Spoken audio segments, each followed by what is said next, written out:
आपको इस वीडियो को छोड़ के जाना नहीं है, ठीक है। ये वीडियोस आपके लिए बहुत ज्यादा इंपॉर्टेंट है, इसको लाइटली मत लेना, क्योंकि भगवान ने भी इस धरती पे अगर जन्म लिया था तो उनको भी संघर्ष करना पड़ा था। अब मैं आपके लिए बता रहा हूँ कि आपको एमसीक्यू के बारे में क्या करना चाहिए। देखो, पहली तो ये चीज, अगर आपको 4 to 5 या 6 मार्क्स भी मिल जाते हैं किसी भी आपके थियरी में, तो आप इजीली क्या हो सकते हो, पास सकते हो।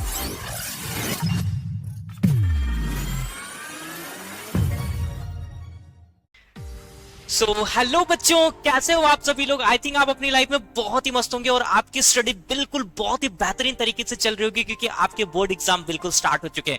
और मैं यहाँ पे प्रेजेंट हूँ कुछ रूल्स और रेगुलेशंस को लेके, जिसको बोर्ड ने यहाँ पे सेट किया। जब मैं एज मॉडरेटर जब मैं पेपर चेक करता हूँ, तो मुझे क्या क्या प्रॉब्लम्स वहां पे बच्चों के लिए दिखता है वो मुझे बताना है, क्योंकि विदाउट उसके आपके मार्क्स यहाँ पे कट जाते हैं। और भी बहुत सारी चीजें, मतलब बहुत ही सारी चीजें इस वीडियो के अंदर आपको मिलने वाली, और उस सारी चीजों से डिस्कशंस करूंगा मैं यहाँ पे, लेकिन आपको इस वीडियो को छोड़ के जाना नहीं है, ठीक है। ये वीडियोस आपके लिए बहुत ज्यादा इंपॉर्टेंट है, इसको लाइटली मत लेना, क्योंकि इसमें हम बहुत सारी चीजें यहाँ पे डिस्कस करने वाले हैं कि क्या करना चाहिए आपको बोर्ड के लिए और क्या नहीं करना चाहिए, ठीक है। वो सारा चीज हम यहाँ पे देखने चाहिए, कौन से यूट्यूब चैनल्स आप करो ना करो, ये सारी चीजों पे मैं यहाँ पे डिस्कस करने वाला हूँ। इसलिए आप इस वीडियो को छोड़ के मत जाएगी। मैं आपका ज्यादा टाइम नहीं लूंगा, लेकिन आपको ये वीडियोस देखना पड़ेगा बच्चा। तो चलो हम स्टार्ट करते हैं अपनी सेशंस को, और व्हाट टू डू, क्या करे क्या ना करे, और एमसीक्यूज के नए रूल्स क्या आए हैं। और दूसरी चीज ये, कोई बच्चा बहुत ही वीक होगा अभी स्टडी में और उसको क्या करना चाहिए कि वो स्ट्रांग हो जाए, ठीक है। वो भी चीजें मैं यहाँ पे डिस्कस करूंगा कि उसको क्या पढ़ना चाहिए, क्या नहीं पढ़ना चाहिए, एग्जाम के दिन क्या पढ़ के जाना चाहिए और क्या नहीं पढ़ना चाहिए, ठीक है। चलो हम स्टार्ट करते हैं सेशंस को। बिल्कुल आपका ध्यान मेरे ऊपर होना चाहिए, इधर उधर बिल्कुल मत देखना। चलो स्टार्ट करते हैं। जो हमारा पहला टॉपिक से बच्चा, कि हाउ टू राइट एमसीक्यूज, क्योंकि बोर्ड्स के हिसाब से एमसीक्यू कैसे आपको लिखने ये तो आपको पता ही नहीं है। हाँ, 10 मार्क्स का एमसीक्यू आता है ये तो जरूर मुझे पता है, पर वो मार्क्स लेने कैसे आपको, क्या आपको ये चीजें पता है? नहीं पता है, ठीक है। कैसे नहीं पता, देखो मैं बताता हूँ। उसका एक लिखने का एक तरीका है। आपको एमसीक्यू जनरली ऐसे लिख दिया कर दिया ऐसा नहीं है, ठीक है। कैसे करना है आपको एमसीक्यू, बहुत ही ध्यान से देखिए यहाँ पे। पहले तो मैं उसके रूल्स बता दूं। मान लो बच्चा, अगर ये एमसीक्यू आपके बोर्ड एग्जाम में कोई भी आ सकता है, मान लो ये बोर्ड एग्जाम में आपको आया है, तो देखिए कैसे बोर्ड ने कैसा रूल्स बनाया इसको लिखने के लिए। तो आपको क्या करना है कि आपको जो प्रॉपर नंबर है, लाइक क्वेश्चन नंबर 1 का अगर ये पहला है, तो पहला आपको अगर आप क्वेश्चंस लिखना चाहते हो तो लिख सकते हो, नहीं भी लिखना चाहते हो तो नहीं भी लिख सकते हो, लेकिन आपको क्वेश्चन नंबर 1 का 1 यहाँ पे पुट करना है। और जो भी आंसर है, लाइक ए आपका आंसर है, ठीक है, तो आपको वहां पे ए एज अ लिख के फिर आपको क्या करना है, जैसे इसका मॉलिक्यूलर सॉलिड का जो आंसर आपको पता भी होगा, दैट इज क्रिस्टलाइन सॉलिड्स। तो आपको यहाँ पे ना ये क्रिस्टलाइन ऐसा लिखना पड़ेगा पूरा, ठीक है, क्रिस्टलाइन सॉलिड। ओके, अब ध्यान से सुनो, मैं यहाँ पे क्या बताने हैं, बोर्ड ने क्या रूल को चेंज किया, आप यहाँ पे ध्यान से देखो। अब क्या करता है, किसी बच्चे को लगता है ना कि यार मैंने ना गलत लिख दिया, जैसे कि मान लो इसका आंसर ये नहीं रहता, या फिर आपने अगर गलती से लिख दिया, मान लो बी लिख दिया, अब मान लो सी लिख दिया आपने, सी, ठीक है, आपने लिख दिया आयोनिक सॉलिड, आपने क्या लिख दिया, आयोनिक सॉलिड। अब आपको कहीं से पता चल गया या फिर आपको रिमेंबर हो गया कि यार नहीं इसका आंसर ये नहीं था, तो आप क्या करोगे, इसको कट करोगे और आप यहाँ पे ये लिखोगे क्रिस्टलाइन सॉलिड। तो बोर्ड इसको काउंट नहीं करता है, मतलब जो सेकेंड अटेम्प्ट होगा वो आपका काउंटेबल नहीं होगा, मतलब वहां पे आपको मार्क्स नहीं मिलेंगे। इसीलिए तो मैं यहाँ पे प्रेजेंट हूँ बच्चा, बहुत ही सोच समझ के आपको लिखना पड़ेगा आपके जो एमसीक्यू के आंसर होंगे, अदरवाइज आप रॉन्ग कर जाओगे। एक चीज सबको क्लियर हुआ, मतलब मैं यहाँ पे आपको ये बताना चाहता हूं कि अगर आपको परफेक्ट आंसर पता है तभी वहां पे लिखिए, अगर आपने वहां पे कट करके कुछ दूसरा ऑप्शन लिखा, कुछ तीसरा लिखा, तो आपको 1 मार्क्स भी वहां पे नहीं मिलेगा। Is it clear? सबको पता है ये रूल, सबको पता था? नहीं पता था तो वीडियो को लाइक कर देना, चैनल को सब्सक्राइब कर देना। ऐसे भी बहुत सारी चीजें यहाँ पे लाने वाला हूँ इसी वीडियो में, बस आप देखते जाओ मैं क्या क्या यहाँ पे डिस्कस करने वाला हूँ, ठीक है। ऐसा कोई नहीं बताएगा आपको। चलो, तो ये चीजें आपको क्लियर हुई, तो आपको परफेक्ट नंबर डालना है, ABC ऑप्शन क्या है वो डालना है, और लिखना है क्या चीजें क्या है उसमें, ठीक है। अगर आपने ऐसा कुछ मिस्टेक कर दिया है तो समझ जाना आपका मार्क्स वहां से गया। अब देखो, बहुत सारे बच्चों को ना एमसीक्यू में प्रॉब्लम होता है। क्या प्रॉब्लम होता है? क्योंकि वो कुछ बच्चे ऐसे रहते हैं जो पढ़ के जाते हैं तो हाँ, उनको पता रहता है कि हाँ ये एमसीक्यू का ये आंसर है, ठीक है, वो तो अपना लिख दिए। लेकिन कुछ ऐसे बच्चे होते हैं जिनको एमसीक्यू के बारे में कुछ पता ही नहीं रहता है, मतलब वो कुछ पढ़े ही नहीं है तो उनको क्या पता रहेगा, तो वो क्या करते हैं, इधर उधर जुगाड़ लगाना शुरू कर देते, ठीक है। तो देखो आपको मैं आपके लिए बता रहा हूँ कि आपको एमसीक्यू के बारे में क्या करना चाहिए। देखो पहली तो ये चीज, अगर आपको एमसीक्यू का करेक्ट आंसर आपको पता है ना, तो कभी भी किसी दूसरे बच्चे का मत सुनिए, जो आपको आंसर्स पता है वही लिखिए, ठीक है। दूसरी चीज, अगर आपको पक्का मतलब आपने कभी ये क्वेश्चंस पढ़ा ही नहीं, आपको आंसर्स नहीं मालूम है, तब एक बार हो सकता है कि हाँ कोई बच्चा अगर मतलब इधर उधर से कुछ हो रहा है तो आप उसके आंसर्स को जरूर लिख सकते हो, लेकिन वो भी चांसेस गलत होने के बहुत ज्यादा होते हैं। मतलब मेरा बताने का मतलब ये है कि अगर आपको आंसर 50% भी पता है बच्चा, तो अपना खुद का आंसर वहां पे लिखिए, ठीक है। वो राइट होने के 101% चांसेस होते हैं, लेकिन आप किसी दूसरे से पूछ के अपने आंसर्स को मैनिपुलेट करते हो तो ये गलत चीज है। इससे आपके ही आंसर्स खुद के गलत हो जाएंगे। बहुत सारे बच्चों को मैं देखता हूँ, बोलते हैं अरे यार मुझे तो ये वाला पता था, तूने गलत बता दिया,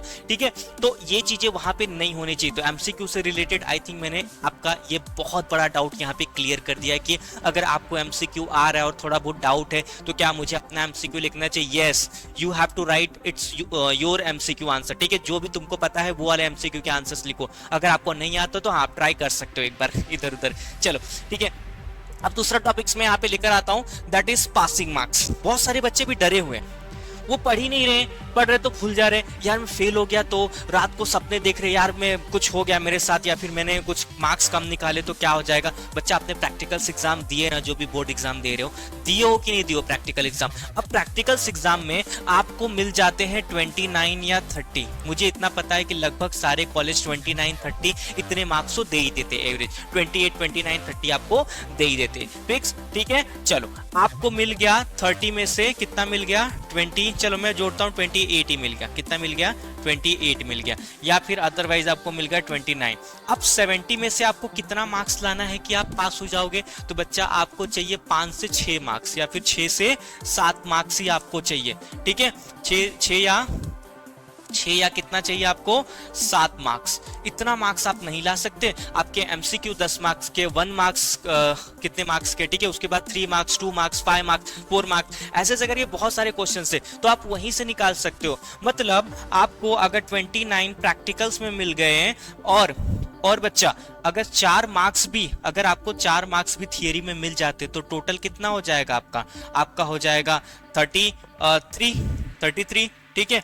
और मैक्सिमम आपको 2 मार्क्स गेस तो मिल ही सकते, तो आप कितना पास हो सकते हैं। मतलब even you can get 4 to 5 marks. अगर आपको 4 to 5 या 6 मार्क्स भी मिल जाते हैं किसी भी आपके थियरी में, तो आप इजीली क्या हो सकते हो, पास सकते हो। मैथ्स को छोड़ के बता रहा हूँ, ठीक है। मैथ्स में थोड़ा सा ज्यादा लाना होता है, क्योंकि मैथ्स का जो ओरल होता है, इंटरनल होता है, जो प्रैक्टिकल्स होते हैं वो 20 मार्क्स के ही होते हैं, ठीक है। तो बेसिकली आपको मैं ये बताना चाहता हूँ कि आप क्यों डर रहे हो बच्चा फेल होने से। फेल आप साइंस में हो ही नहीं सकते, क्योंकि आपको इतने ज्यादा प्रैक्टिकल्स मार्क्स यहां से दे दिए जाते हैं कि आपको आपके थियरी में 5-6 नंबर भी लाया तो पास हो गया आराम से, और कम भी लाया तो गेस मार्क्स वहां पे मिलता है, उससे आप क्या हो सकते हो, इजीली पास हो सकते हो। पहले ये डर सबके दिमाग से निकला या नहीं निकला? क्या मैं डर निकालने पे यहाँ पे कामयाब हो पाया हूं? तो कमेंट बॉक्स में आपका एक कमेंट्स डाल देना बच्चा, प्यारा से कमेंट्स डाल देना, मुझे भी मजा आ जाएगा और आपको भी ये वीडियोस देखने के बाद मजा आ जाएगा। जितना भी डर, टेंशन, डिप्रेशन है, सब माइंड से इस टाइम निकल जाएंगे। ये चीज क्लियर कर दिया, ओके ठीक है सर। आपने तो पासिंग मार्क्स का हमें बता दिया, हम तो अभी पास हो जाएंगे, हमें कोई डर नहीं है यहाँ पे। अब डर निकाल दिया तो चलो फटाफट कुछ मोटिवेशन वाली चीजें देख लेते हैं। देखो बच्चा, अगर आपके माइंड से डर निकल चुका है, इसका मतलब ये नहीं कि आप बेड पे बिस्तरा तान के सो गए, ठीक है। ये आपको करना है क्या? नहीं।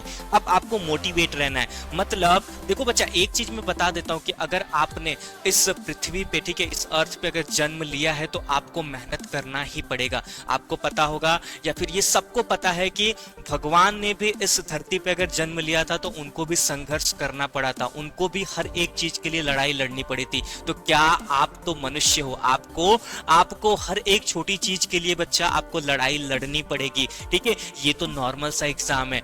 नॉर्मल सा एग्जाम मतलब आप इस नॉर्मल से एग्जाम में थोड़ी बहुत ही स्टडी करनी है आपको। कौन सा खेत खनना है, कौन सा सब कुछ मतलब उगा के देना है, नहीं। आपको बस कुछ घंटे अपने पढ़ाई के लिए निकाल के रखने। करोगे या नहीं करोगे पढ़ाई, शाम को कुछ पढ़ लिया, सुबह कुछ रिवाइज कर लिया, शाम को कुछ पढ़ लिया, सुबह कुछ रिवाइज कर लिया, यही सारी चीजें तो आपको करनी है। करनी है कि नहीं मेहनत? देखो बच्चा, अगर आपको सफल होना है अपनी जिंदगी में, अपनी लाइफ में, तो अभी आपके जो बचपन की एज है ना, इसमें बहुत सारा मेहनत करो ताकि आप वहां पे जाके मजे कर सको, ठीक है। अगर अभी आपने मजे किए तो बाद में आपको सजे मिलेंगे, ठीक है। ये चीजें याद रखना। तो हम अगर इस जीवन में हैं, इस लाइफ में हैं, तो हमें बच्चा बहुत सारा मेहनत करना पड़ेगा, तभी हम अपने अगले वाला लाइफ को, मतलब आगे जो आने वाले 10 साल 20 साल की जो लाइफ है, उसको हम बहुत ही मजे से एंजॉय कर सकते और जी सकते हैं। तो आप इस बचपन वाली लाइफ में मेहनत करने के लिए रेडी हो मेरे साथ, या खुद अकेले जरूर मेहनत करो, ठीक है। क्योंकि आपके बोर्ड एग्जाम काफी नजदीक है, नजदीक नहीं स्टार्ट हो गए, ठीक है। अगर आपके बोर्ड एग्जाम स्टार्ट हो गए तो मेरा बताया हुआ क्या आप जरूर बहुत सारा मेहनत करते हो, इतना तो मुझे पता है, क्योंकि इस टाइम लगभग आप डरे हुए होते हो, ठीक है। क्लियर है? चलो, इतना मोटिवेशन आपके लिए काफी है कि आपको एक चीज मैंने बता दिया कि अगर आपने यहाँ पे जन्म लिया है तो आपको मेहनत करना ही है, ठीक है। विदाउट मेहनत किए अगर आप शॉर्टकट माध्यम से सक्सेस होने के लिए सोच रहे हो तो ये भूल जाओ, ठीक है। तो आप मेहनत करने के लिए रेडी हो, जरूर मेहनत करो और बहुत सारा मेहनत करो, चलो ठीक है। तभी आप अच्छा कर सकते हो अपने एग्जाम में, अदरवाइज कोई शॉर्टकट फॉर्मूला नहीं है विदाउट मेहनत किए हुए आगे जाने का। ओके, चलो आगे देखते हैं। अगला कि नो न्यू मटेरियल्स। अब ये क्या बात हुई नो न्यू मटेरियल्स की? देखो बच्चा, मैं एक चीज आपको क्लियर कट बोलता हूं, आपने जो चीजें पढ़ी हैं उसी को रिवाइज करो। कैसे रिवाइज करने का शानदार तरीका बताता हूं। अगर आपने नोट्स बनाया है तो ठीक है, रोज नोट्स को डेली खोलो, डेली पेज पलटो, हाँ ये पॉइंट है।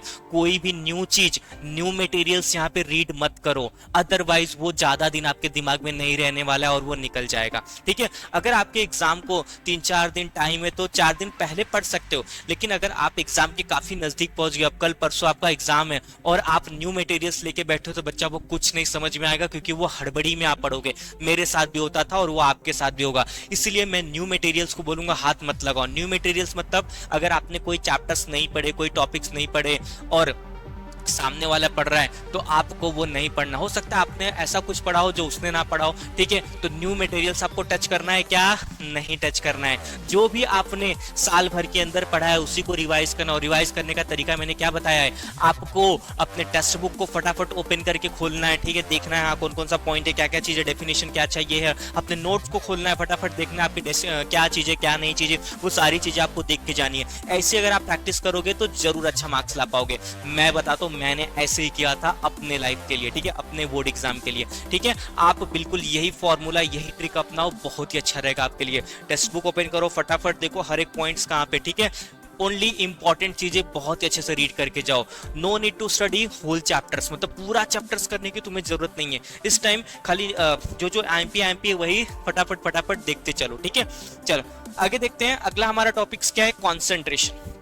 अब ध्यान से सुनो, आपका कंसंट्रेशन कहाँ बिगड़ता है? आप अगर कुछ पीडीएफ वगैरह खोल के पढ़ रहे हो तो फिर व्हाट्सएप का मैसेज आ जाएगा, या फिर कुछ ऐसी चीजें कर रहे हो तो नोटिफिकेशन में कुछ आ जाएगा, दोस्त का मैसेज आएगा, कुछ ना कुछ तो प्रॉब्लम आपके साथ होता है। या फिर आप घर में पढ़ रहे हो तो कोई आपको डिस्टर्ब कर रहा है, ठीक है। तो ये होता है कॉन्सेंट्रेशन जो आपका बार बार खराब हो रहा है जब आप पढ़ने बैठ रहे हो, तो that is not the good things, ठीक है। ये सही चीज नहीं है। अगर आप पूरे कॉन्सेंट्रेशन से अगर आप अपने बुक को नहीं पढ़ रहे हो, मतलब कुछ ना कुछ गड़बड़ हो रहा है आपके साथ में। क्यों?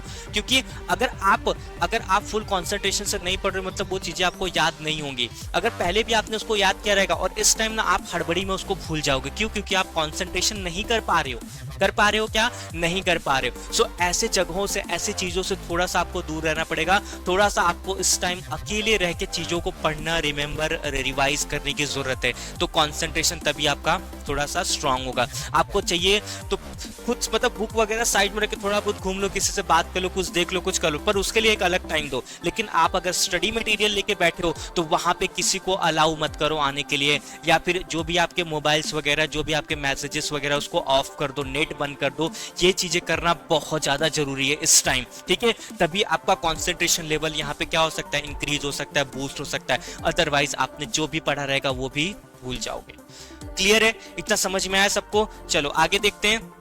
Exam day.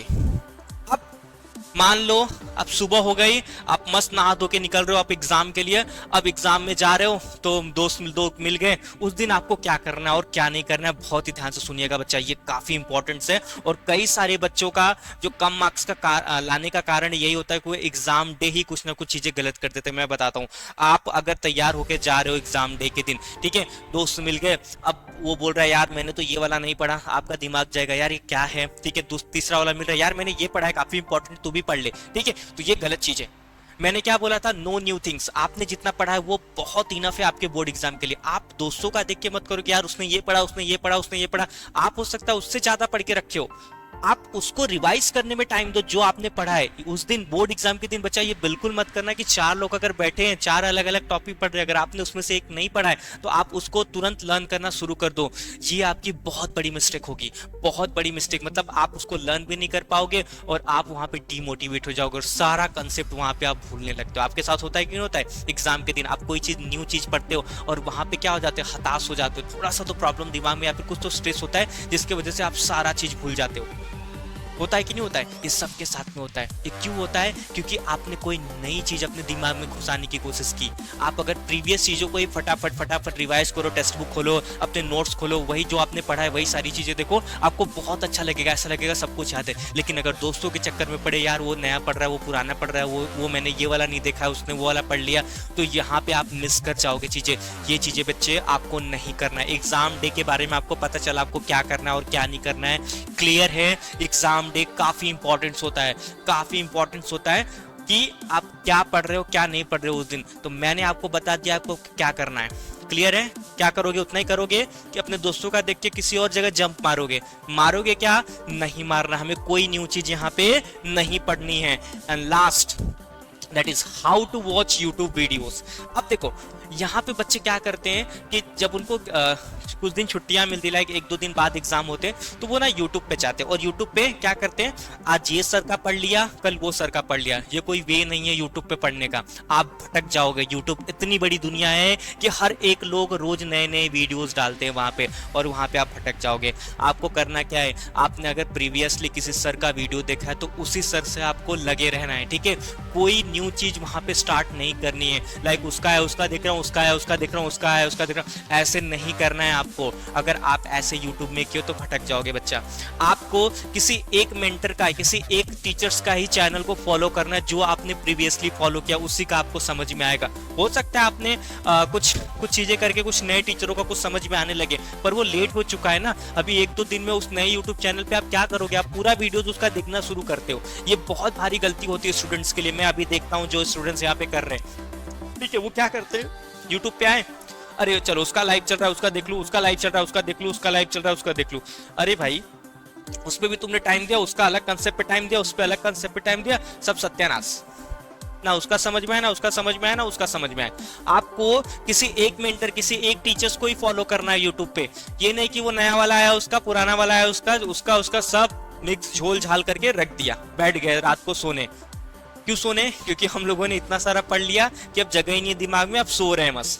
ऐसा आपको नहीं करना है। तो YouTube के फील्ड में या फिर YouTube की दुनिया में पता चला आपको कैसे प्रिपरेशंस करनी होती हैं, बता दें। ये शॉर्ट ट्रिक है, ये राज है एक, ठीक है, जो मैंने आपके लिए यहाँ पे डिस्कस किया है। इस चीज का याद रखना कि YouTube की दुनिया में उसी टीचर्स को फॉलो करो जिसने आपके जिसके वीडियोस आपने बहुत पहले से देख रखे हैं, उन्हीं के लाइव सेशंस में जाओ, उन्हीं को फॉलो करो और उन्हीं की चीजें क्या करो, लर्न करने की कोशिश करो। कोई नया चीज नहीं, कोई न्यू थिंग्स मत करना। ओके, चलो ये बहुत ही बेस्ट चीज था, मैंने आपके एक्सप्लेन किया। रही बात आपके मेहनत के ऊपर बच्चा, आपके मेहनत के ऊपर डिपेंड करता है कि आप अपने बोर्ड एग्जाम में कितना मार्क्स लाओगे। अगर आप अच्छे हो, डिसिप्लिन हो, कॉन्सेंट्रेटेड हो अपनी पढ़ाई को लेके, तो मुझे पता है आप अपने बोर्ड एग्जाम में बहुत ही अच्छा करोगे। लेकिन आपने अगर साल भर में कुछ नहीं किया है तो थोड़ा सा इस टाइम अपने आप को समय दो, पढ़ाई करो, अच्छे मार्क्स लाओ, ठीक है, अपने माँ बाप का नाम रोशन करो। आप जितना अच्छा करोगे आपके माँ बाप को उतनी ज़्यादा खुशी होगी। वो आपके लिए सब कुछ करते, पर आपसे मांगते क्या है, बस स्टडी। आपको देने का फर्ज बनता है कि नहीं बनता है, दोगे कि नहीं दोगे। इसके लिए आपको संघर्ष और मेहनत करनी पड़ेगी, जितना ज़्यादा मेहनत करोगे उतना अच्छा फल मिलेगा आपको। तो इस बात से अगर आपको अच्छा लगा कि सर ने मुझे बहुत ही अच्छी अच्छी चीज़ें दी हैं, तो प्लीज़ कमेंट्स में एक आपका प्यारा सा कमेंट्स और इस वीडियो को लाइक कर देना ताकि मुझे अच्छा लगे। And last that is final, मैं आपको ऑल द बेस्ट जरूर बोलूँगा, wish you all the best, ठीक है, फॉर योर बोर्ड एग्जाम। जो अभी आपके मेन पेपर स्टार्ट हो जाएंगे, फिजिक्स, केमिस्ट्री, बायोलॉजी, मैथ्स, उसमें आपको अच्छा करना है बच्चा। तो मैं आपको ऑल द बेस्ट बोल के इस सेशन को ख़त्म करूंगा। थोड़ा सा बड़ा सेशन तो ज़रूर हो गया है, लेकिन ये सेशंस आपको हमेशा याद रखने वाला है, आपके एग्जाम में, आपको प्रिपरेशंस में पूरी तरीके से हेल्प करने वाला है ये सेशंस बच्चा।